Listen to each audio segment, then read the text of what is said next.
कौन ब्रह्मा का पिता है, कौन विष्णु की मां, शंकर का दादा कौन है, हमको दे बता। ये जानने के लिए कृपया सुनिए। जगत गुरु तत्वदर्शी संत रामपाल जी महाराज के अमृत वचन सर्व पवित्र धर्मों के पवित्र शास्त्रों के आधार पर।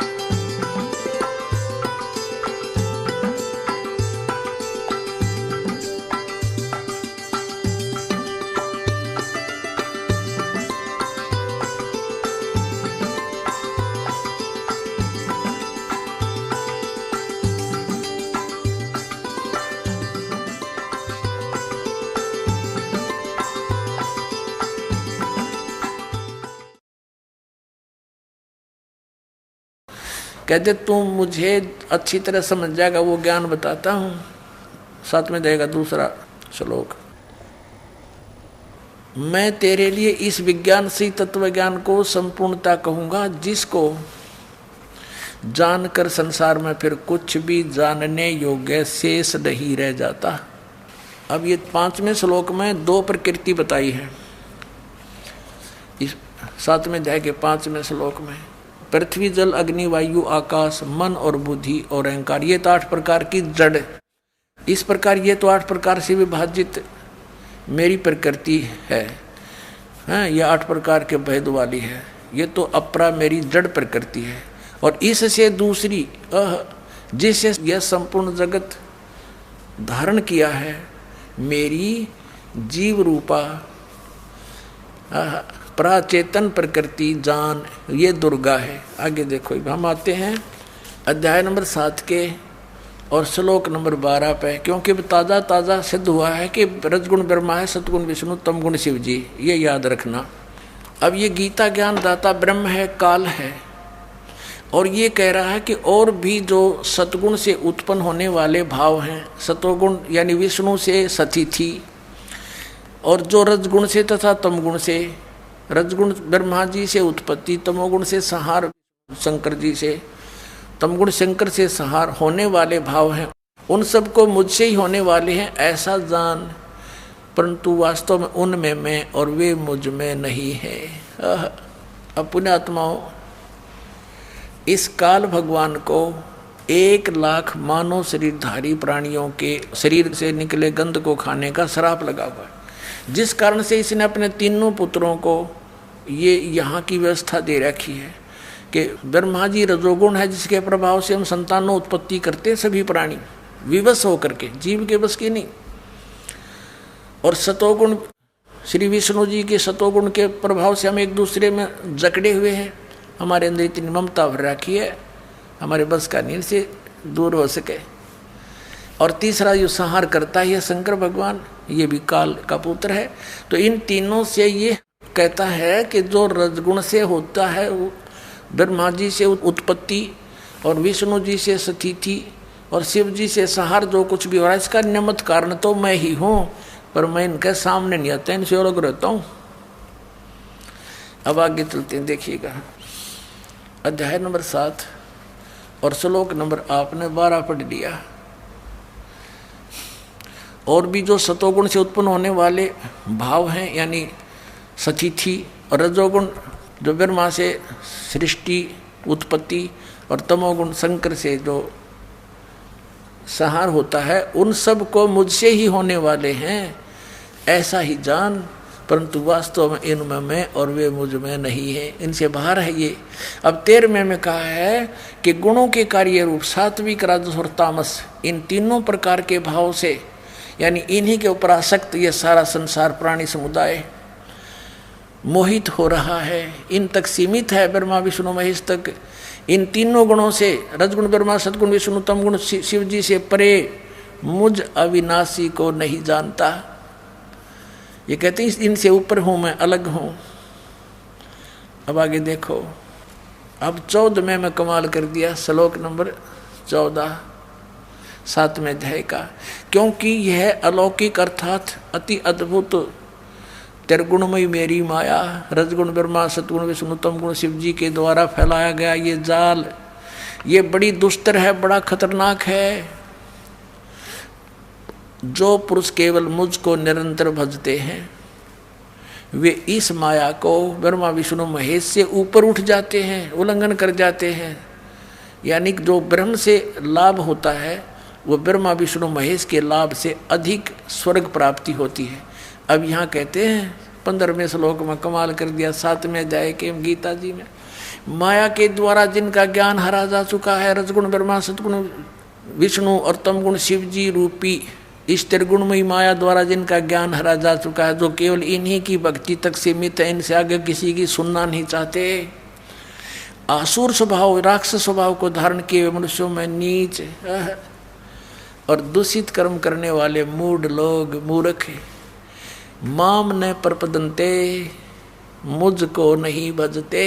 यानी जो ब्रह्मा विष्णु महेश तक की भक्ति में लगे रहते हैं, उनके बारे में क्या बताया है कि असुर स्वभाव को धारण किए हुए मनुष्यों में नीच और तरह के जो और दूषित कर्म करने वाले मूर्ख लोग। पुण्यात्माओं, परमात्मा ने 600 वर्ष पहले कहा था 3 देव की जो करते भक्ति उनकी कदे ना होवे मुक्ति। और गीता जी ने इनको क्या संज्ञा दे दी आपके समक्ष है। इस ब्रह्मा विष्णु रजगुण ब्रह्मा सतगुण विष्णु तमगुण शिव जी के पुजारियों को राक्षस स्वभाव को धारण किए हुए मनुष्यों में नीच दूषित कर्म करने वाले मूर्ख, 4 गाली इकट्ठी दे रखी गीता जी में। दास नहीं कह रहा, अपने सदग्रंथ कह रहे हैं जिनको हम श्रोधार्य मानते हैं। अब ये कौन है आगे और क्लियर हो जाता है। देखिए, ये कहता गीता ज्ञानदाता कि मेरी भक्ति भी ना करते। आगे देखो, अब 7वें अध्याय का 20वें श्लोक में और कंसेप्ट क्लियर किया है। उन भोगों की कामना द्वारा जिनका ज्ञान हरा जा चुका है ब्रह्मा विष्णु महेश से मिलने वाले अस्थायी लाभों से, जैसे रावण ने सोने की लंका बना ली और के चला उसके साथ, शर्मा मार लिया लंका ने। उन भोगों की कामनाओं के द्वारा जिनका ज्ञान हरा जा चुका है वे अपने स्वभाव से प्रेरित होकर उस नियम का धारण करके अन्य देवताओं को भजते हैं। ब्रह्मा विष्णु महेश भी अन्य देवताओं में आते हैं, अर्थात उनकी ही पूजा करते हैं। और 21 में क्या कहा, 7वें अध्याय के 21वें श्लोक, अब जो सकाम भक्त जिस देवता के स्वरूप को श्रद्धा से पूजना चाहता है, उस भक्त की श्रद्धा को मैं उसी देवता के प्रति स्थिर कर देता हूँ। मैं देता हूँ उनको, थोड़ा बहुत लाभ मिलता है तो मैं वहाँ फिट रखता हूँ उनको। कभी विष्णु के रूप में प्रकट हो जा, किसी के शिव जी के रूप में। अब 22 में क्या कहा है कि वह पुरुष उस श्रद्धा से युक्त होकर उस देवता का पूजन करता है, यानी ब्रह्मा विष्णु महेश की ही बारे में कहा है, और उन देवताओं से मेरे द्वारा ही विधान किए हुए उन इच्छित भोगों को निसंदेह प्राप्त करता है। यानी मैंने उनको थोड़ी सी पावर दे रखी है, उन्हीं से प्राप्त करता है थोड़ा बहुत।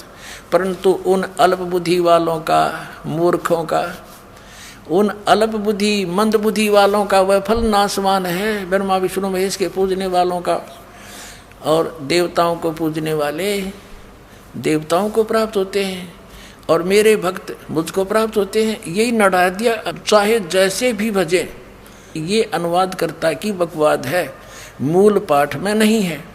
इसमें मेरे भक्त मुझको प्राप्त होते हैं, इसने तो अपना बता दिया, मेरा ओम नाम है 8वें अध्याय के 13वें श्लोक में, और कुछ नहीं भजना। इन्हें कह दो जैसे चाहे भजे।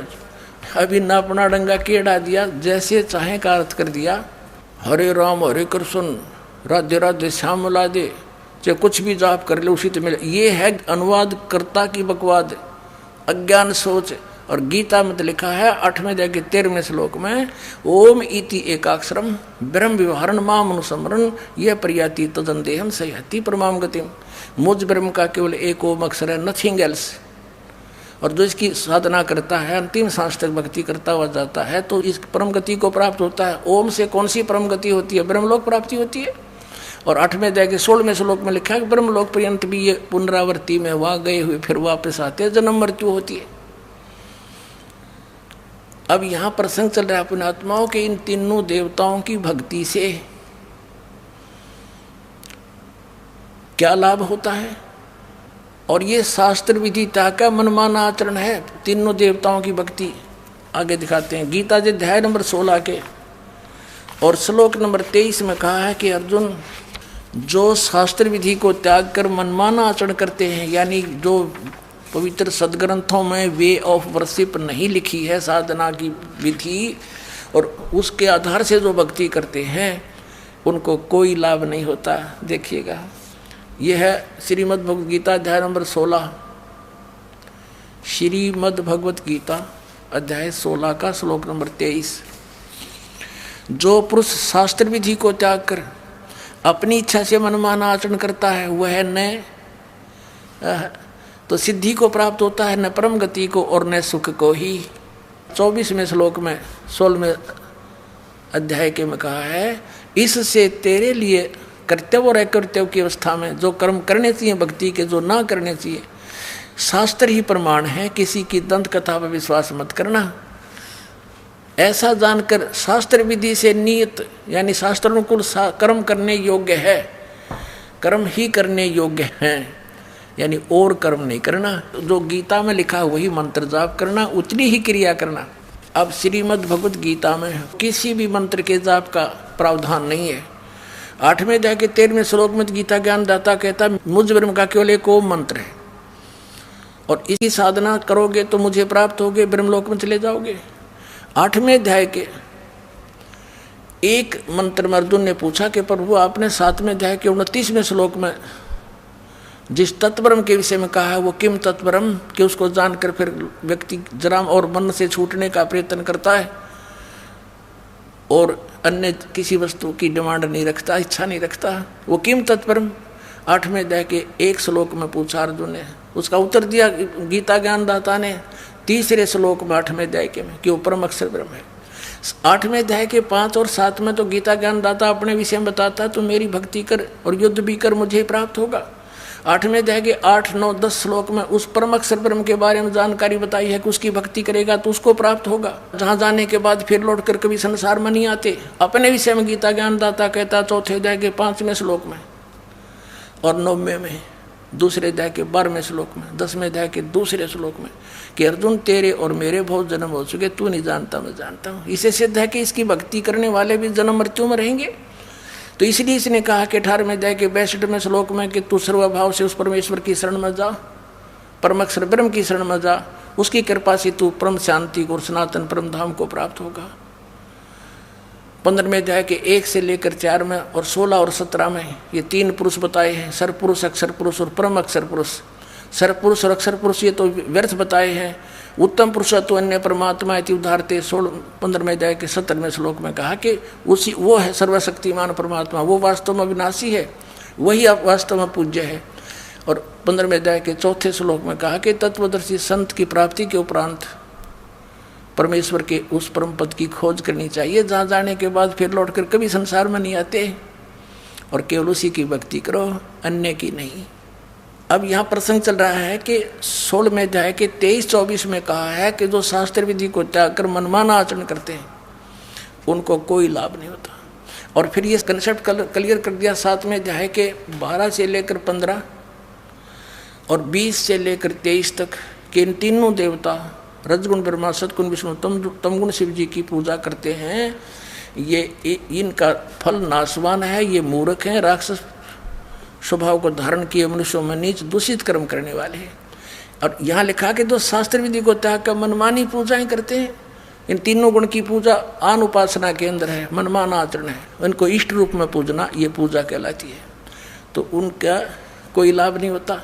अब 17वें अध्याय के प्रथम श्लोक में अर्जुन ने पूछा कि भगवान मान लिया आपकी बात कि जो शास्त्र विधि त्याग कर और मनमानी शास्त्र विरुद्ध साधना करते हैं उनका स्वभाव कैसा होता है, किस किस की पूजा करते हैं। इसमें बताया है कि जो शास्त्र विधि त्याग कर भी जो पूजा में लगे हुए हैं भोली आत्माएं, जो अच्छी आत्मा है नेक आत्मा है वो तो इन देवताओं की पूजा करते हैं, ब्रह्मा विष्णु महेश की। और दूसरे जो उससे निम्न स्तर के हैं वो पूजते भैरव भूत बेतालों को, जंतर मंत्र फूं फां शेवड़े पेवड़े बनकर अपना जीवन नष्ट कर देते हैं। तो ये देखिएगा 17वां अध्याय आप पढ़ोगे जब समझ में आओगे। सप्तदशो 7वां अध्याय। प्रथम श्लोक में पूछा, हे कृष्ण, क्योंकि अर्जुन तो उसको कृष्ण मान रहा था, जो मनुष्य शास्त्र विधि को त्याग कर श्रद्धा से युक्त हुए देव आदि का पूजन करते हैं, यानी ब्रह्मा विष्णु महेश की जो पूजा करते हैं, उनकी स्थिति फिर कौन सी है? सात्विक है अथवा राजसी है या तामसी है? अब ये काल बोला गीता ज्ञानदाता कहता है कि मनुष्यों की वह स्वभाव से उत्पन्न श्रद्धा सात्विक और राजसी और तामसी ऐसे 3 प्रकार की होती है, उसको मुझसे सुन। तीसरे में कहा है, हे भारत, सभी मनुष्यों की श्रद्धा उनके अंतःकरण के अनुरूप होती है। यह पुरुष श्रद्धा में, और इसलिए जो पुरुष जैसी श्रद्धा वाला स्वयं है वैसा भी वह वही वैसा ही है। अब यहाँ चौथे में बताया 17वें अध्याय के में कि सात्विक पुरुष अच्छी आत्मा देवों की पूजा करते हैं। है तो वो शास्त्र विरुद्ध है, तो कति अज्ञान व्यर्थ है वो भी, लेकिन ये तो सिर्फ न्यों बता रहा किसे आदमी किसकी पूजा करते हैं, किस स्वभाव के हुए। अच्छी आत्मा के वो देवी देवताओं की पूजा करते हैं, रजगुण ब्रह्मा सतगुण विष्णु तमगुण शिव जी तक इनकी पूजा करते हैं। तो पुण्यात्मा आगे आप पढ़ लेना, ज़्यादा ना पढ़ाकर यही लाना चाहता था दास। फिर भी ये क्या बताते हैं, ये शास्त्र विधि त्याग कर तो ये सात्विक लोग होते हैं, देवताओं की पूजा करते हैं अच्छी आत्माएं। फिर आगे पढ़ाता हूँ आपको, देख लेते हैं। चौथा आप पढ़ रहे हो 17वें अध्याय का। सात्विक पुरुष देवों की पूजा करते हैं, राजस यक्षों की और राक्षसों की, राजस पुरुष। अन्य तामस मनुष्य हैं, वे प्रेत और भूत गणों को पूजते हैं। 5वें में क्या कहा है, जो मनुष्य शास्त्र विधि से रहित है, शास्त्र विधि त्याग का, क्योंकि गीता में कहीं तप करने का नहीं लिखा है। जैसे विष्णु जी भी घोर तप करता था और गीता मना के रखा, ये कहें कि विद्वान थे। अब Shrimad Bhagavad Gita is the God given knowledge, पूर्ण परमात्मा ने दिया था इसको ब्रह्म को, इनके पिता को, और इन्होंने वेद का भी कोई नहीं ज्ञान। ब्रह्मा विष्णु जी ने, आपने देवी पुराण में पढ़ा, प्रथम स्कंद में विष्णु जी कह रहा है कि मैं घोर तप को तपता हूँ, हजारों वर्षों तक बैठा रहता हूँ, और फिर राक्षसों को बैटरी चार्ज करके फिर राक्षसों को मारता हूँ। और गीता में लिखा है जो घोर तप को तपते हैं वह कितने मूर्ख हैं। देखिए 17वें अध्याय का 5वां श्लोक, जो मनुष्य शास्त्र विधि से रहित घोर तप को तपते हैं, ये तप तपना भी, घोर तप तपना भी शास्त्र विरुद्ध है। दंभ और अहंकार से युक्त, कामना आसक्ति और बल के अभिमान से युक्त। 17वें अध्याय के 6ठे श्लोक में, शरीर रूप से सचित भूत समिता यानी प्राणियों को और अंतःकरण में सचित मुझ परमात्मा को भी वो कष्ट करने वाले हैं, दुखी करने वाले हैं।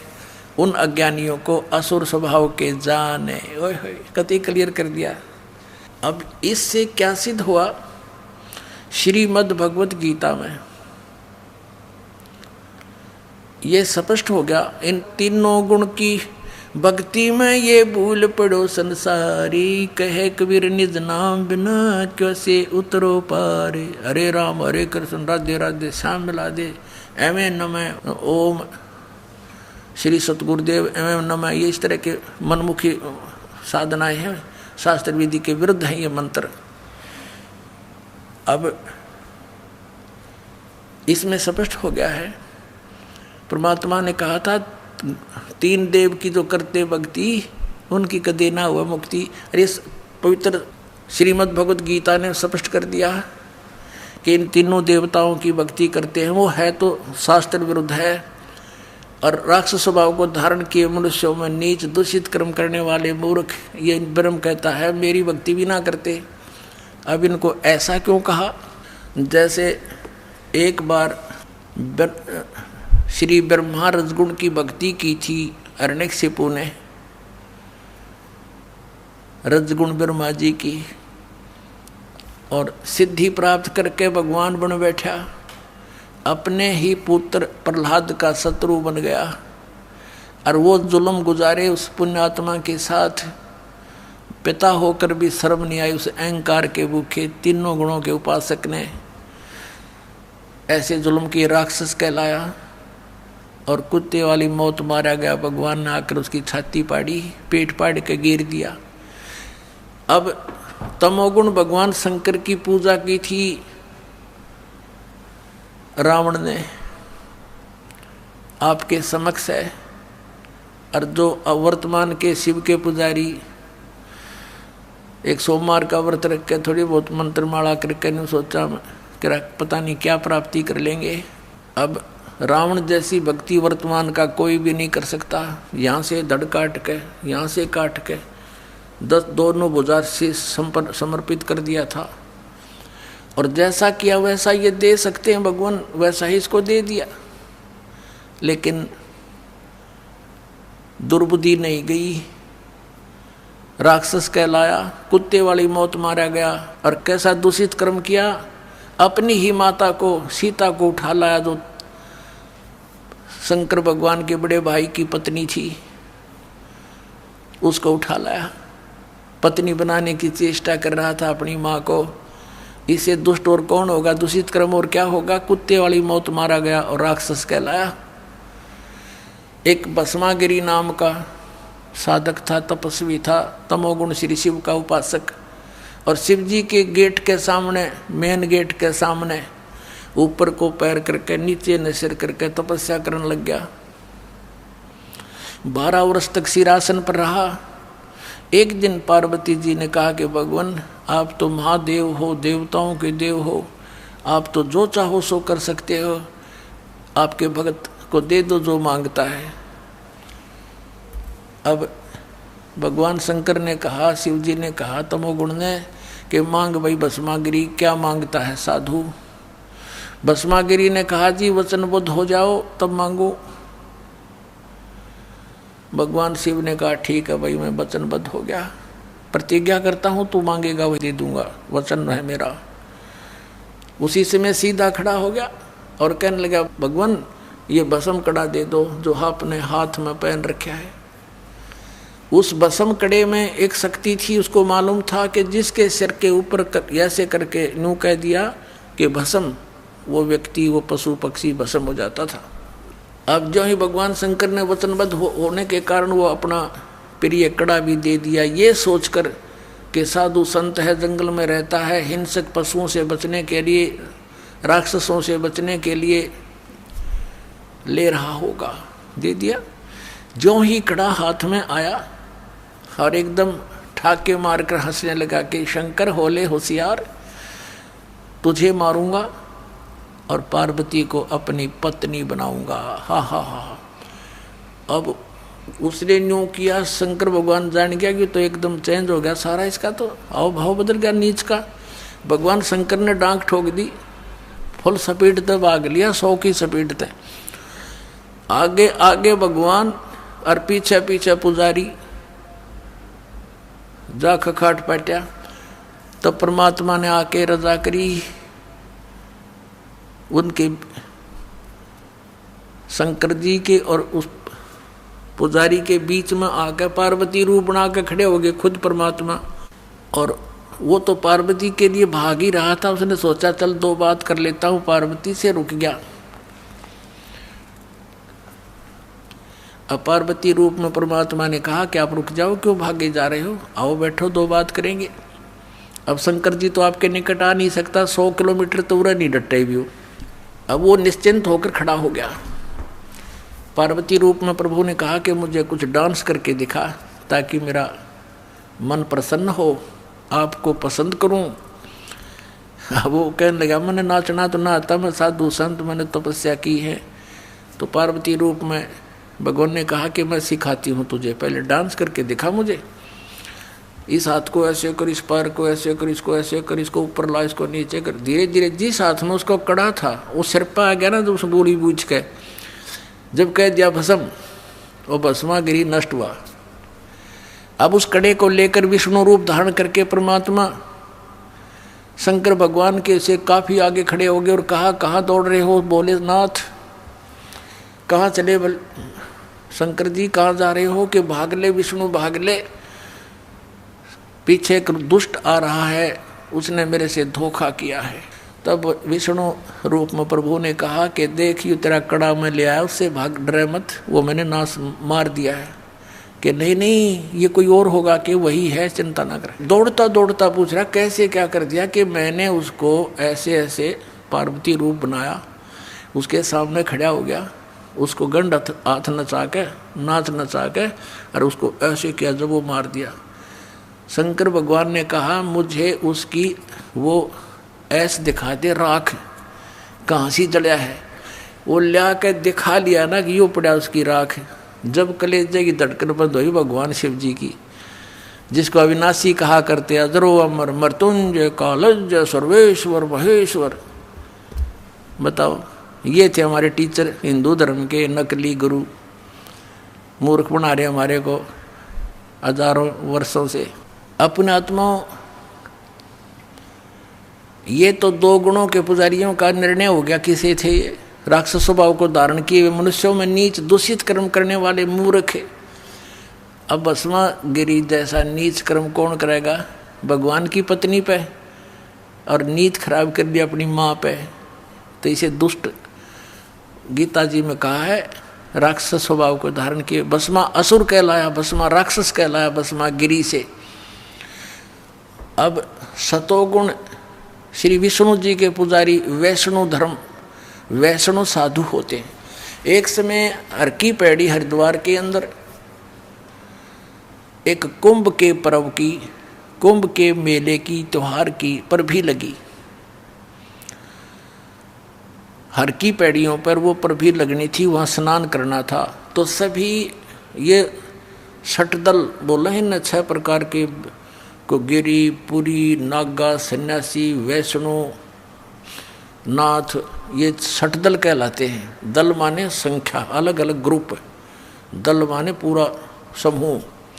तो ये सब षटदल अपने अपने स्थान पर, अपने अपने डेरों में, अपने अपने ग्रुप में, गिरियों में गिरी, पुरियों में पुरी, सन्यासियों में सन्यासी, नागाओं में नागा, वैष्णुओं में वैष्णु साधु जा करके अपने ग्रुप में वहाँ हरिद्वार में इकट्ठे हो गए। ये ऐसा ही करते हैं। और जब स्नान करने का समय आता है, उस समय ये सभी चल पड़ते हैं अपने मुखिया के पीछे पीछे। अपने अपने अलग अलग, गिरियों का मुखिया अलग होता है, पुरियों का अलग, सन्यासियों का अलग, वैष्णव का अलग, नागाओं का अलग। ये नागा और गिरी, पुरी, सन्यासी और ये नाथ, ये सारे तमोगुण शिव के उपासक, सतोगुण विष्णु के उपासक, वैष्णव साधु। पहले नागा पहुंच गया पूरा ग्रुप, कोई हजारों की संख्या में, 50-60 हजार। और हर की पैड़ी पर नहाने के लिए पोजीशन पकड़ के पहले स्नान करने लगे। पीछे से आगे वैष्णव का समूह पूरा। वैष्णव ने आकर कहा कि हे सतोगुण वैष्णव, विष्णु के उपासकों ने कहा कि हे नागाओ, तुम पहले स्नान मत करना, प्रथम हम स्नान करेंगे, हम सर्वश्रेष्ठ हैं। नागा कहने लगे, नहीं, हम सर्वश्रेष्ठ हैं, हम प्रथम स्नान करेंगे। हम त्यागी और बैरागी हैं, हम नी इच्छा रहते हैं, हम वस्त्र तक भी ग्रहण नहीं करते, और हम सर्वश्रेष्ठ हैं, हम प्रथम स्नान करेंगे। अब वैष्णव साधु कहने लगे, वो संत, कि तुम काहे के श्रेष्ठ हो, तुम नंगे फिरते हो पशु की तरह, राख लपेटे रहते हो, आज तुम नहाने वाले बन गए, शरड फिरडो, टट्टी के हाथ भी ना धोते तुम, आज प्रथम स्नान करने पर तुल गए हो। अब इतनी बात से वो क्षुब्ध हो गए। कौन? नागा। भगवान भूल गए, वो कुंभ का मेला की पर भी भूल गए, उल्टे फिर गए एकदम। और उसने उनके बाल पकड़ लिए, उसने उनके गुट्टम गुट्टा, फिर तलवार निकाल लाए, तीर मारे एक दूसरे के, पूरी छुरी घोंप देने, एक यानी बुड़के भर भर काट खाए, कत्लेआम कर दिया। 25,000 ये त्रिगुण उपासक कटका मर गए वहाँ हर की पैड़ी हरिद्वार के अंदर। होय होय। अब इसके विषय में सुख संवेद में कहा है, तीर तुपक तलवार कटारी जम दड़ जोर बधावे हैं, हर पैड़ी हर हेत न जाण्या वाजा तेग चलावे हैं, काटे शीस नहीं दल करुणा ये जग में साध कमावे हैं, जो जन इनके दर्शन को जावे उनको भी नरक पठावे हैं। ओए होए, 4 पंक्तियों में निर्णय दे दिया सुख संवेद में परमात्मा ने, कबीर भगवान ने, कि तीर तुपक तलवार कटारी और डट के लठ बजावे हैं, जम दड़ जोर बधावे हैं, और हर पैड़ी हर हेत नहीं जाना। हर की पैड़ी कहें भगवान की छाती पे कतलेआम कर डाला, हर पैड़ी हर हेत नहीं जाना, वहाँ जा तेग यानी तलवार चलावे हैं, और काटे शीस नहीं दल करुणा ये जग में साध कमावे हैं, इन्हें तुम संत भी कहते हो। और जो जन इनके दर्शन को जावे उनको भी नरक पठावे, उन भी ये पाठ पढ़ाओगे, ऐसे उनको बना देंगे। आज तक ये कैसा जुल्म करते रहे, हिंदू मुसलमानों को मार डालते हैं इन्हीं के बहकाए हुए, और मुसलमान हिंदुओं का काट डालते हैं, और काजी और मुल्लाओं के बहकाए हुए। तो पुण्यात्माओं, जब तक हम तत्व ज्ञान से परिचित नहीं होंगे, हमारी ऐसे ही ये हमारी दुर्बुद्धि बनाए रखते हैं, हमारा दुरुपयोग करते हैं ये मूर्ख लोग अपने स्वार्थ के वास्ते, ये नकली गुरु। अब ये शराब ये पीवें और मांस ये खावें, सुल्फे ये पीवें, भांग ये पीवें, ये सन्यासी सरस्वती कमावें। तो यहाँ क्या बताया है कि हर पैड़ी हर हेत नहीं जाना वाजा तेग चलावे हैं, और काटे शीस नहीं दल करुणा, दया नींद के अंदर है। अरे न साधु कहो तुम, ये जग में साध कमावे हैं। तो ये तो लक्षण, ये तो बता दिया परमात्मा ने, गुण तीनों की भक्ति में ये भूल पड़ो संसारे, कहे कबीर निज नाम बिना कैसे उतरो पार। निज नाम यानी सतनाम के बिना, उस सच्चे नाम बिना पार कैसे होगे। अब जैसे गीता जी अध्याय नंबर 17 के श्लोक नंबर 23 में लिखा है कि ओम तत्सत इति निर्देश ब्रह्म ने त्रिविध समर्थ है। सच्चिदानंद घन ब्रह्म के पाने की इस 3 मंत्र की साधना करनी होगी। 8वें अध्याय के 13वें श्लोक में गीता ज्ञानदाता कहता है कि ओम इति एक अक्षरम ब्रह्म व्यवहारन माम स्मरण ये प्रियाति तदन देहम सयाति परमाम गतिम। मुझ ब्रह्म का केवल एक ओम मंत्र है, जो इसका अंतिम श्वास तक सिमरण करता हुआ शरीर छोड़कर जाता है तो उस परम गति को प्राप्त होता है, जो ओम से मिलनी है। ओम से ब्रह्मलोक मिलेगा, ब्रह्मलोक में गए हुए प्राणी फिर वापस आते हैं 8वें अध्याय के 16वें श्लोक में, वहाँ पुनरावर्ती के अंदर है। तो उसके पाने के लिए तो केवल एक 3 मंत्र का जाप, इसके अतिरिक्त जो भी जाप करते हैं उस शास्त्र विधि को त्याग कर वो मनमाना आचरण है।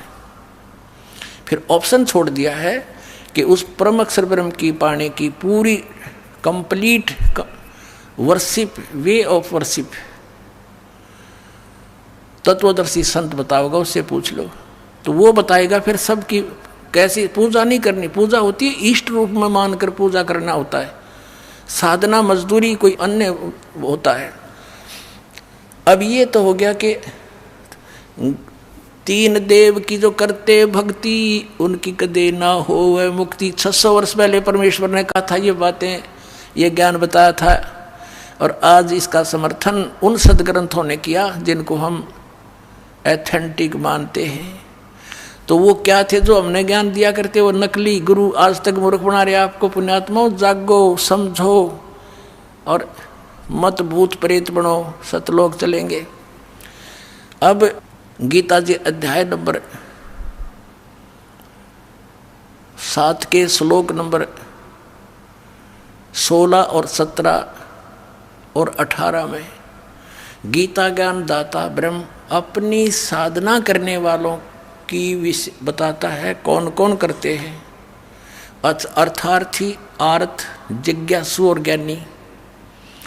अर्थार्थी, आर्थ, जिज्ञासु इनको रिजेक्ट करता है कि ये भी सही साधना नहीं करते, और ज्ञानी को सिलेक्ट किया है कि ज्ञानी आत्मा होती तो अच्छी है।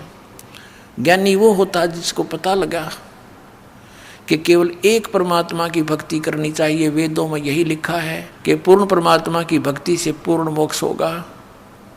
लेकिन ये भूल गए कि वेदों में ये भी लिखा था कि उस पूर्ण परमात्मा की भक्ति वेदों में वर्णित नहीं है, उसको तो तत्वदर्शी संत बताएंगे।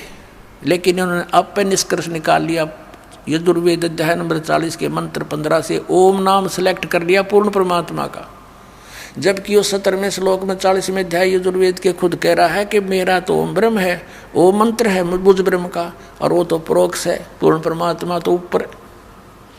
वह इनकी बुद्धि में ना बड़ी बात, क्योंकि गुरु बिन काहू न पाया ज्ञाना, जो थो था वो छड़े मूड किसाना। गुरु बिन वेद पढ़े जो प्राणी, समझे न सार रहे अज्ञानी।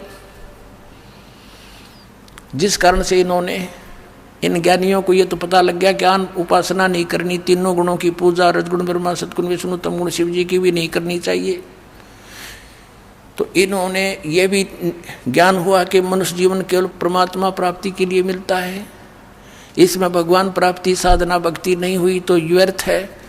इनको ज्ञानी कहते हैं। तो इनको तत्वदर्शी संत ना मिलने से गीता ज्ञानदाता कहता है, ये 7वें अध्याय के 18वें श्लोक में, ये ज्ञानी आत्मा है तो अच्छी उदार है, लेकिन ये मेरे वाली अनुत्तम यानी घटिया अश्रेष्ठ गति में सचित है। ये मेरे वाली अनुत्तम गति में सचित है। कौन सी गति? 8वें अध्याय के 13वें श्लोक में कहा है कि जो मुझ ब्रह्म के ओम नाम का जाप करते हैं, करता हुआ शरीर छोड़कर जाता है, मुझ ब्रह्म का जाप करता हो जाता हो, वो उसको परम गति होती है। कौन सी? ओम नाम से होने वाली परम गति। वो कहाँ? ब्रह्मलोक में जाता है। ब्रह्म 8वें अध्याय के 16वें श्लोक में लिखा गीता जी में, ब्रह्मलोक पर्यंत भी जन्म मृत्यु में आते हैं। और गीता के ज्ञानदाता स्वयं कहता 4थे अध्याय के 5वें श्लोक में, और 9वें श्लोक में, 2रे अध्याय के 12वें श्लोक में, 10वें अध्याय के 2रे श्लोक में गीता जी में, कि तेरे और मेरे बहुत जन्म हो चुके हैं, अर्जुन तो नहीं जानता, मैं जानता हूँ। फिर जब तक जन्म मृत्यु है, फिर 18वें अध्याय के 62वें श्लोक में कहा कि इससे तेरे लिए कहते तू सर्वभाव से उस परमेश्वर की शरण में जा, जिसकी कृपा से तू परम शांति को और सनातन परम धाम को प्राप्त होगा, उसकी कृपा से ही। तो इससे सिद्ध हो गया कि गीता ज्ञानदाता से कोई और है सुप्रीम पावर, जिससे पूर्ण मोक्ष होगा। 15वें अध्याय के 4थे श्लोक में कहा कि तत्वदर्शी संत की प्राप्ति के पश्चात परमेश्वर के उस परम पद की खोज करनी चाहिए, जहां जाने के बाद साधक फिर कभी लौट कर संसार में नहीं आता, और केवल उसकी पूजा करो, अन्य की सब त्याग दो। अपनी भी पूजा को रिजेक्ट करता है वो। पूजा मान इष्ट रूप में मानना। तो यहाँ इन अज्ञानियों से, अनाड़ियों से कोई पूछता है कि गीता जी अध्याय नंबर 7 के श्लोक नंबर 18 में गीता ज्ञानदाता अपने से अन्य अपनी गति को भी अनुत्तम क्यों बताता है? तो कहते हैं उसका अर्थ अनुत्तम नहीं, सर्वश्रेष्ठ मानो, जिससे उत्तम कोई और गति ना हो, जिसको प्राप्त हो जाता है उसके बाद और कुछ जानना शेष रहता, इसलिए इसको अनुत्तम, वो अनुत्तम गति है। मूर्ख बना रहे। 4ठी कक्षा के बालक ने पूछ ले, अगर इससे अधिक अच्छी कोई श्रेष्ठ गति नहीं होती, इनकी बात मान ले, तो ये 18वें अध्याय के 62वें श्लोक में कह रहा है कि उसकी शरण में जा, सर्वभाव से उस परमेश्वर की शरण में जा, जिसकी कृपा से तो परम शांति को प्राप्त होगा। 8वें अध्याय के 5 और 7 में गीता ज्ञानदाता अपनी साधना बताता है, मेरी पूजा कर मुझे प्राप्त होगा। और 8, 9, 10 में उस परमक्षर ब्रह्म की पूजा, पूर्ण परमात्मा की पूजा के लिए कहता, उसके लिए तत्वदर्शी संत खोज ले। 4थे अध्याय के 34वें श्लोक में कहा। तो इन अनाड़ियों ने कह भी पता नहीं गीता जी का।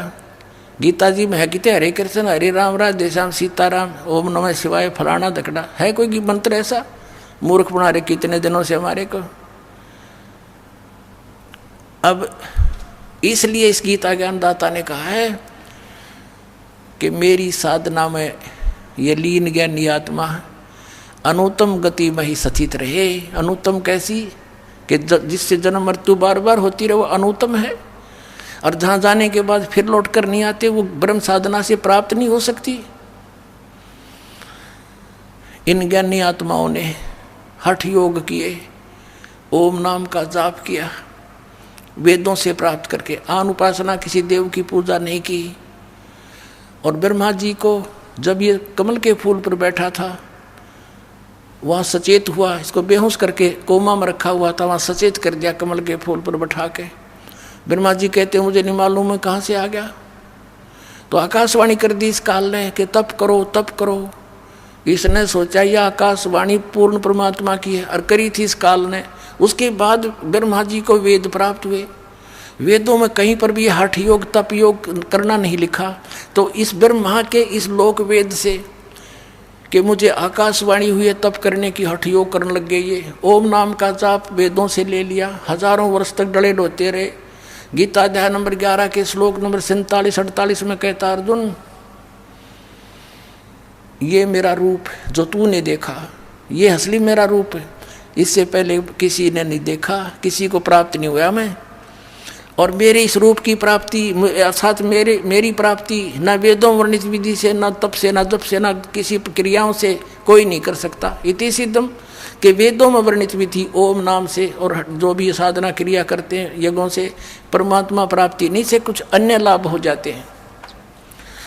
वो लाभ इन ऋषियों को हो गए, सिद्धियाँ आ गई, एक दूसरे को ऊपर प्रभु पाकी के, किसी को भस्म कर दिया, किसी को जो है ना दुराशीष दे दी, जिस कारण से इनसे डरने लग गए। एक चुनक नाम के ऋषि थे, उसने ऐसे ही वो ज्ञानी आत्मा उद्धार थे, हजारों वर्षों तक ओम नाम का जाप और हठ योग किया। लोक वेद हठ योग गीता जी अध्याय नंबर 17 के श्लोक नंबर 6 में जिसको रिजेक्ट किया है कि शास्त्र विधि को त्याग कर जो मनमाना घोर तप को तपते हैं वो राक्षस सब अन्य प्राणियों को भी दुखी देते हैं। इस शरीर के अंदर मुझ ब्रह्म को भी क्रस करने वाले, दुखी करने वाले असुर स्वभाव के जान। अब देखिए भी बुरे बताए ज्ञानी आत्मा क्यों। उस चुनक ऋषि ने साधना की, भगवान मिला नहीं, सिद्धियाँ एटम बम बन गया। एक मानदाता चक्रवर्ती राजा था, पूरी पृथ्वी पर शासन जिसका हो उसको चक्रवर्ती राजा कहते हैं। अब ये चक्रवर्ती राजा ये अपनी पृथ्वी पर ये देखना चाहते अपने शासन काल में कि मेरे अंतर्गत मेरे अधीन जितने नवाब हैं, राजा हैं, छोटे नरेश हैं, उन्होंने किसी ने मेरी प्रभुता, मेरी पराधीनता अस्वीकार तो नहीं कर दी है। इसलिए एक अश्वमेघ का घोड़ा छोड़ देते हैं अश्वमेघ यज्ञ के लिए, उसके साथ कुछ सैनिक भेज देते हैं और राजा का पर्सनल हॉर्स होता है अपना घोड़ा, उसके गले में एक पंपलेट लगा देते हैं। लगा दिया कि राजा मानदाता राजा के पास इतनी सेना है, 72 करोड़ सेना है, और जिस भी राजा को इस मानदाता चक्रवर्ती राजा की पराधीनता स्वीकार ना हो, घोड़े को पकड़ लो, अपने पास बांध लो और युद्ध के लिए तैयार हो जाओ। पूरी पृथ्वी पर वो घोड़ा घूमाया, सब ने पढ़ लिया पंपलेट कि 72 करोड़ सेना, सब चुप हो गए। किसी ने हिम्मत नहीं की घोड़े को पकड़ देने की, अर्थात युद्ध करने की। तो पूरी पृथ्वी पर विजयी साबित हो गया। वो वापस आ रहे थे, चुनक ऋषि वहाँ तपस्या किया करता था, उसकी कुटिया के पास से वो गए थे, वहीं से वापस आ रहे थे। उसने पूछा कि सैनिकों ये घोड़ा खाली क्यों है, इस पर सवार क्यों नहीं, बाकी पर तुम सब विराजमान हो, सवार हो। सैनिकों ने बताया कि ऋषि जी ये मानदाता चक्रवर्ती राजा का घोड़ा है, इस पर कोई बैठ नहीं सकता। और तुम गए कहाँ थे? ऋषि ने पूछा कि हम पूरी पृथ्वी का चक्कर लगा कर आए और ऐसे ऐसे हमारा उद्देश्य था। तो राजा ने कहा कि क्या किसी ने इस राजा का युद्ध नहीं स्वीकार किया, इतना प्रबल है ये। तो सैनिकों ने कहा कि हमारे राजा के पास 72 करोड़ सेना है ऋषि जी, और है किसी की हिम्मत उसकी जाड़ फोड़ दें हम। अब ऋषि ने सोचा, देख को बदकाल के हाथ में, पहले तो इनको एटम बम बनाता सिद्धियों से, गलत साधना शास्त्र विधि रहित मनमाना तप तपवा के, जैसे विष्णु जी कह रहे थे देवी पुराण में कि मैं पहले तो घोर तप को तपता हूँ और फिर बैटरी चार्ज हो जा सिद्धि आ जा, फिर राक्षसों से लड़ता हूँ, उन नरे राक्षसों को मार डालता है उसके बैड अकाउंट में हैं, और फिर जब ये विष्णु पद से रहित होगा, मरेगा, फिर इसको कुत्ते की योनि में, होय होय। ऐसा धोखा करता है अपने आत्माओं। परमात्मा बताते हैं।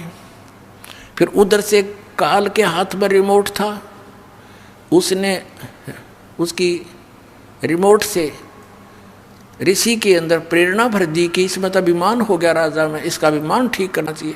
ऋषि खड़ा हुआ और कहने लगा, भाई इस घोड़े को मैं पकड़ देता हूँ और मैं तुम्हारे राजा का युद्ध ओट लेता हूँ। सैनिक कहने लगे, रे कंगले कंगाल, तेरे दाने खाने को नहीं और युद्ध करेगा तो मानदाता चक्रवर्ती राजा के पास अपने फेरले माड़ा बोल वाला बैठ के मत पंगे में पा दे, जप ले अपनी भक्ति कर, जो सा काम करया करे ऋषि वही कर तू। ऋषि बोला, भाई मन ने तो पकड़ दिया है घोड़ा और जाओ कह दो तुम्हारे राजा ने। वह तो त्यार थोड़ा बांध दिया घोड़ा उसके वृक्ष के झोपड़ी जिस वृक्ष पर डल रही थी। राजा को आके सुना दिया कि ऐसे ऐसे पूरी पृथ्वी पर तो किसी ने आपका घोड़ा पकड़ा नहीं, एक चुनक नाम के ऋषि ने आपका युद्ध स्वीकार कर लिया। अब राजा को बताया गया मंत्रियों के द्वारा कि जी आज एक व्यक्ति ने हिम्मत करी है, कल दूसरा करेगा, ये राजनीति होती है, ऐसे तो सिर उठाएगी दुनिया, इसको कुचल डालना चाहिए। राजा बोला, जाओ 18 करोड़ सेना एक बार भेज दी तो उसके एक व्यक्ति को मारने के लिए, ताकि और भी डर जाएं, भयभीत हो जाएं कि इतनी सेना आ गई हो, तेरे की तो बड़ा तगड़ा राजा है। उधर से ऋषि ने अपने सारे जीवन में जो डले डोए थे उसकी 4 एटम बम बना दिए वचन से, सिद्धि का बहुत बड़ा एटम बम। ये साइंस वाले तो फेल है उनके आगे, अगर किसी में वचन शक्ति हो संत के अंदर तो इन सारे फेल कर दे, वो वैसे वहीं के वहीं पानी बना दे, ऐसी सिद्धियां भी होती हैं। अब ऋषि ने अपनी 4 पुत्री बना ली, 4 एटम बम बना दिए अपनी सिद्धि से, अपनी शक्ति भक्ति जो सारा दिन सारे जीवन में डले डोए थे। एक पुतली छोड़ दी, 18 करोड़ अक्षोणी सेना का कत्लेआम कर दिया, नाश कर दिया। राजा ने दूसरी टुकड़ी 18 करोड़ की भेज दी, ऋषि ने दूसरी पुतली छोड़ दी। 72 करोड़ सेना चक्रवर्ती राजा की नाश कर दिया। अब इसके बारे में सूक्ष्म वेद में बताते हैं, 72 अक्षौणी खा गया ये चुनक ऋषि सुअर एक, दे धारे जोरा फिरें ये सभी काल के बेख। हे भगवान, कबीर साहेब बुद्धि छोड़, परमेश्वर ने आके बताया कि ये 72 अक्षौणी 72 करोड़ सेना खा गया कौन? वो ऋषिवर, ऋषिश्वर, ऋषियों में भी श्रेष्ठों में भी श्रेष्ठ ऋषि के ये लक्षण है यहाँ के नकली ऋषियों के। इनको हम ऋषि कहीं तो राक्षस कहना चाहिए इनको। बता ऋषि का के मतलब पंगा लेने का, वो अपनी भक्ति करे, राजा अपना काम करे, जाने तो करता रहे। तो ये राक्षस स्वभाव को धारण किए हुए ये ऐसे लोग हैं। और इसलिए गीता ज्ञानदाता कहता है मेरी साधना भी उत्तम नहीं अनुत्तम है, इसे कुकर्म करेंगे फिर ये बाद में इसको करके ने। अब क्या बताया भगवान ने, कबीर साहब ने, कि 72 अक्षौणी खा गया, कत्लेआम कर दिया, सन खा ली वो। और चुनक ऋषि ईश्वर एक, ये दे धारे मौत फिरे, जोरा माने मौत तुम न ऋषि को, ये तो चलते फिरते जल्लाद हैं, जल्लाद। थोड़ा सा इन्हें छेड़ दे जब तेरा जो नाश होगा, पहले संतों की ये काम होया करें। कबीर परमात्मा आए थे भगवान, पत्थर मारे, डले मारे, तेल के उबलते हुए सरसों के कढ़ाई में डाल दिया, टुकड़े टुकड़े कर दिए, फिर भी खड़े पाए मालिक, और किसी को बद्दुआ नहीं दी। ये होते महात्मा, सर्वगुण संपन्न है कबीर परमात्मा। वो पूर्ण विद्वान वही थे, जगत गुरु वही थे, और तत्वज्ञानी तत्वदर्शी संत वही थे, विद्वान वही थे, और भगवान वही है। अब कहते हैं 72 अक्षौणी खा गया वो चुनक ऋषि ईश्वर एक, ये दे धारे मौत फिरे है। ये जोरा, जोरा माने मौत है, ये ऋषि दे धारे मौत फिरे। ये सभी काल के भेख ब्रह्म तक की साधना की, इसे भेख माने टोल के टोल, झुंड के झुंड, ऐसे तो ये। और फिर क्या होगा इसके साथ? ये ऋषि इसने ओम नाम का जाप किया और हठ योग किया। अब हठ योग से तप, सिद्धियां प्राप्ति, ओम नाम से ब्रह्म लोक प्राप्ति। ये ब्रह्म लोक में जाएगा, वहाँ देवता बन जाएगा। उसके बाद फिर ये पुनक्षीण होने के बाद फिर पृथ्वी पर आएगा, राजा बनेगा। राजा बनकर के तो शिकारी बनकर शिकार मारेगा, दुनिया जीव हिंसा करेगा। राजा एक दूसरे के साथ लड़के करेगा, यानी फिर कर्म फोड़ेगा, फिर इसको कहाँ भेजेंगे, नरक में ठोकेंगे, नरक भोग कर फिर पृथ्वी पर आएगा, फिर ये कुत्ता बनेगा, ये चुनक ऋषि, और इसके सिर में कीड़े पड़ेंगे, जख्म, और जितने ये जीव हिंसा करे थे बाणदाता चक्रवर्ती राजा के, वो कीड़े उसको चुन चुन कर खाएंगे। तो इसलिए गीता ज्ञानदाता 7वें अध्याय के 18वें श्लोक में कहता है कि ज्ञानी आत्मा है तो उद्धार, ये चले थे तो परमात्मा प्राप्ति के लिए, लेकिन इनको तत्वदर्शी संत ना मिलने से ये अपने आप निष्कर्ष निकाल कर एक दूसरे से सुन सुना कर और ये समर्पित हो गए मेरे पे। ब्रह्म कहता है काल, और मेरे वाली अनुत्तम गति में सचित रहे, यानी मेरे से जो इस ओम से, मेरी क्रियाओं से, ओम नाम के जाप से जो लाभ मिलना था वही तक गति हुई इनकी, और वो अनुत्तम गति है, अनुत्तम घटिया। अब इस तो बुंडी के घटिया होगी, सारे जीवन डले डोए, और फिर एटम बम बन गया, बबूल का पेड़, आम के स्थान पर संत तो आम के पेड़ होने चाहिए, डले मानो उसको भी फल दे, और ये बबूल मड़ा हाथ ला दे तो गट जाए उस बेडिकता तो ये की तरह। इनको ऋषि कहा करते थे हम, परमात्मा ने आंख खोल दी हमारी। तो इसलिए कहा कि ये है तो अच्छी आत्मा, लेकिन मेरे वाली अनुत्तम घटिया गति में सचित रहे। क्यों? क्योंकि इनको तत्वदर्शी संत ना मिला। इसलिए 18वें अध्याय के 62वें श्लोक में कहा है कि अर्जुन तू सर्वभाव से उस परमेश्वर की शरण में जा, उसकी कृपा से तू परम शांति और सनातन परम धाम को प्राप्त होगा। तो पुण्यात्माओं, परमात्मा ने 600 वर्ष पहले कहा था, 3 देव की जो करते भक्ति उनकी कदे ना होवे मुक्ति। और आज इन सब सदग्रंथों ने समर्थन किया, Kabir is God, Kabir is God. बोलो सतगुरुदेव। आइए अब हम उन श्रद्धालुओं के अनुभव जानते हैं जो जगत गुरु तत्वदर्शी संत रामपाल जी महाराज जी से दीक्षा प्राप्त कर चुके हैं तथा उनके द्वारा बताए गए भक्ति मार्ग पर चल रहे हैं। बहन जी नमस्कार। सत साहेब। बहन जी क्या नाम है आपका? मेरा नाम भक्तमती कोयल है और मैं टोंक जिला की रहने वाली हूँ। मालपुरा के पास हमारा गांव है कचौलिया। बहन जी, संत रामपाल जी महाराज की शरण में आने से पहले आप कौन सी भक्ति करते थे? मैंने दुर्गा माँ की भक्ति किया करती थी और कृष्ण जी की शास्त्र पढ़ा करती थी और कृष्ण जी की भक्ति करती थी और गीता भागवत भी पढ़ा करती थी और मैं काती भी नाती थी और व्रत उपास भी किया करती थी। जो कोई बताते थे भाई बृहस्पतिवार का व्रत करने से लाभ होगा तो मैं वही किया करती थी। कोई कहते बृहस्पतिवार का व्रत छोड़ के सोमवार का कर तो मैं वही किया करती थी। जितने भी कोई कहते थे कि शुक्रवार का व्रत करने से सुख मिलेगा तो मैं वही करती थी। मगर सुख तो नहीं मिला मेरे को, मगर दुख तो जरूर मिला। जितने व्रत किए उतने दुखी हुए हम, जितने व्रत किए उतने दुखी हुए। जितने देवताओं की भक्ति की, कोई कहते यात्रा जाते हैं तो मैं नाथ द्वारा काकड़ोली है, चतुर्भुजी है, कितने भी धाम ओम बना के और रामदेव जी के जहाँ भी जाते थे ना भैया गाड़ी लेके, तो मैं वहाँ पे भी चले गई तो मुझे कोई सुख नहीं मिला। हम इतना दुखी थे घर के अंदर, हमारे घर में सुख नाम की चीज़ तो थी भी नहीं, बहुत दुखी रहते थे हम। मैंने ऐसे सोचा संसार में कोई भी भगवान नहीं है। तो बहन जी, संत रामपाल जी महाराज की शरण में आप कैसे आए? मेरे को बुखार आ रहा था एक दिन, तो मैं डॉक्टर के पास गई गोली लेने के लिए और डॉक्टर ने मालिक से नाम ले रखा था, संत रामपाल जी महाराज के शरण में आए हुए थे और भक्ति करते थे। तो एक दिन मैं गोली लेने गई तो हम ज्ञान की बातें बतलाने लगे। तो मैंने कहा भाई मैं गुरु उपदेश ले रखा हूँ, ऐसे भक्ति के बारे पे बातें चलने लगे। तो उसने कहा कि तेरी मुक्ति नहीं होगी। मैंने बोला कि मैंने भजन की साक्षात से गुरु बनाया और सत्संग रखाया घर के अंदर, फिर मैंने उपदेश लिया, मेरी मुक्ति कैसे नहीं होएगी? वो कि तू कितना भी गुरु बना ले, मगर जब तक मेरे गुरु जी के शरण में तू नहीं जाएगी जब तक तेरी मुक्ति नहीं होएगी। तो मेरे को बहुत टेंशन हुई।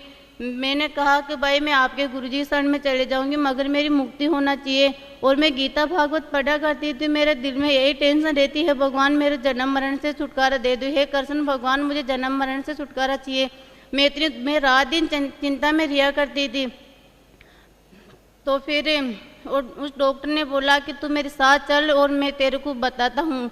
तो मालिक में डॉक्टर के पास गई तो मालिक का वो टकराता पर्चा, वो आता कौन ब्रह्मा की माता कौन विष्णु का पिता, सो देखकर मैं बहुत खुश हुई पढ़कर। और फिर मैंने 10 रुपये के अंदर ज्ञान गंगा किताब लेके आई, तो मैं उसको पढ़ी। तो इस काल का लोक में तो सच्चाई बताने वाला तो एक दो मिलेगा, झूठ बोलने वाला, झूठा रास्ता बताने वाला तो सही मिल जाएगा। तो मैं जब उस किताब को पढ़ी तो मेरा भैया सब ऐसे कहते हैं कि तो गलत है, तो ऐसे है। दूसरों से पूछी मैंने, कोई हमारे गांव में ब्राह्मणों के लड़के होते हैं तो मैं उनसे पूछा करती ऐसी ऐसी किताब है, तो भी कहते हैं कि ये तो गलत है। सीताराम जी तो डॉक्टर तो न झूठ बोलता है, वो तो पता नहीं किसी ने संत ने उसको तो कोई खिला दिया कोई पिला दिया उसको, तो जो उसकी तो पाखड़ी फेल हो गई। मैं किताब को पढ़ा करती, ज्ञान गंगा को रोज़ पढ़ती।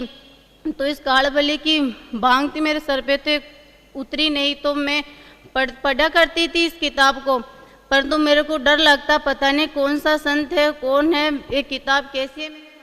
और मैंने सत्संग में जाया करती, गुरु महिमा का भजन भी सुना करती। मेरा भैया नकली संत है, वो गुरु उपदेश देता खुद भी, उसको सच्चा ज्ञान नहीं है।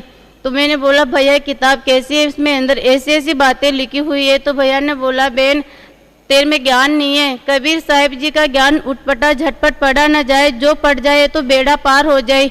फिर मुझे विश्वास हुआ तो मैं फिर पढ़ी, मैंने फिर पढ़ी। ऐसे करते मैं डरती गई पढ़ती गई, डरती गई पढ़ती गई। मैंने ऐसे करके पूरी किताब को पढ़ ली, थोड़ी बहुत बाकी रही। तो एक दिन वो वक्त हमारे घर पे आ गया, कैसेट लेके आया। तो मालिक का मैंने सोचा भाई मैंने उस संत की शक्ल दिखा दे कैसी है वो संत कैसा, मैं उसकी शक्ल दे के फिर विश्वास करूँगा। संत तो बहुत रहते हैं मुंडाएड, पता नहीं कैसे क्या संसार में किसी भी संत पे विश्वास नहीं करूँ। तो मैंने मालिक की शक्ल दे के बहुत खुश हुई और मुझे ऐसा लगा कि इस मालिक की शक्ल तो मैंने पहले से दे चुकी हूँ। मैं बहुत खुश हुई और रोज़ सुना करती थी। गुरुजी ने सब बताया करता, संत रामपाल जी महाराज सारी बातें बताया करते थे उस शास्त्रों का अनुसार से टीवी के ऊपर नहीं। तो मैंने रोज़ टीवी देखी। मालिक ने मैंने प्रार्थना करी मालिक से, मालिक मुझे भी आपके शरण में बुला लो। तो मालिक ने मुझे शरण में बुला लिया। जी, संत रामपाल जी महाराज से नाम उपदेश लेने के बाद आपको क्या लाभ मिला? मेरे को प्रथम तो ये लाभ हुआ कि हमारे घर में इतनी गरीबी थी, हम रोज़ 2 किलो आटा चक्की पे से लाके खाया करते थे। रोज़ आटा रोज़ लेके आती थी और रोज़ बनाकर खाया करते, टाइम का टाइम करके खाते थे। गरीबी थी घर के अंदर। कभी कभी तो ऐसा दिन उगता था हमारे घर के अंदर तो पैसे नहीं होते थे, तो उधार पे आटा लेने जाती तो चक्की वाला भी मना कर देते, आज हमारे पास आटा नहीं है। तो कभी मैं पड़ोसन से आटा लेके आती फिर रोटी बनाती। ऐसा दिन उगता था हमारे घर में, इतनी गरीबी थी। और मेरे भैया में मेरे पिताजी में इतने पैसे मांगने वाला आता था, इतने पैसे मांगने वाला आता था, इतनी गरीबी थी घर में। तो कोई भैया कहता कि मम्मी कोई पैसा लेने वाला है तो मैं अंदर सोता हूँ, तो बताना मत। तो कोई आते पैसा लेने के लिए तो मम्मी ने कह देती भाई मेरा बेटा यहाँ पर है नहीं, ऐसे बोला करते। और मेरा भैया जीव लुकाया करते कभी कभी भाई।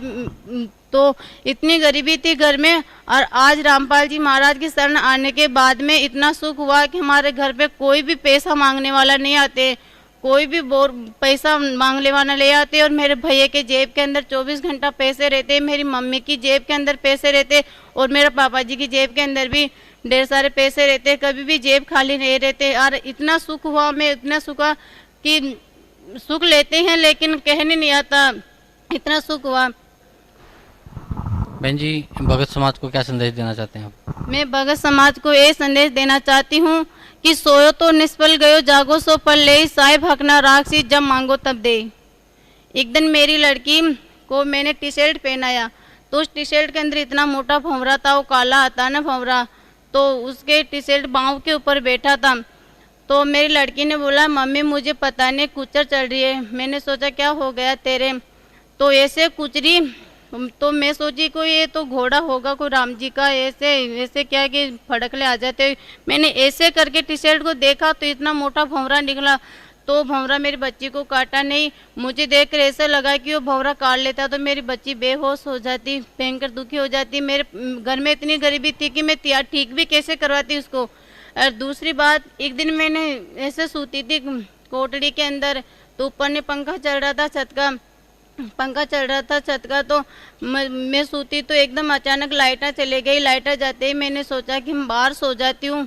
तो भैया ने बोला बहन तू वहाँ पे सूती रहे, लाइटर वापस आ जाएगी। मैंने बोला नहीं भैया मैं तो है जो बाहर ही सोऊंगी। बारिश होंगी। मैं तो मालिक तो उठाने वाला, मालिक को तो मालूम थी कि भाई पंखा इस पे गिरेगा। मैं बाहर सोई और मैंने ऐसा सोचा जब लाइट आएगी तो वापस सो जाऊंगी। तो मालिक ने मुझे ऐसी नींद अड़ाई तो लाइट आई, तो मुझे भी मालूम नहीं भाई लाइट आ गई। मैंने सुबह देखा तो पंखा नीचे गिरा हुआ मिला मेरे को।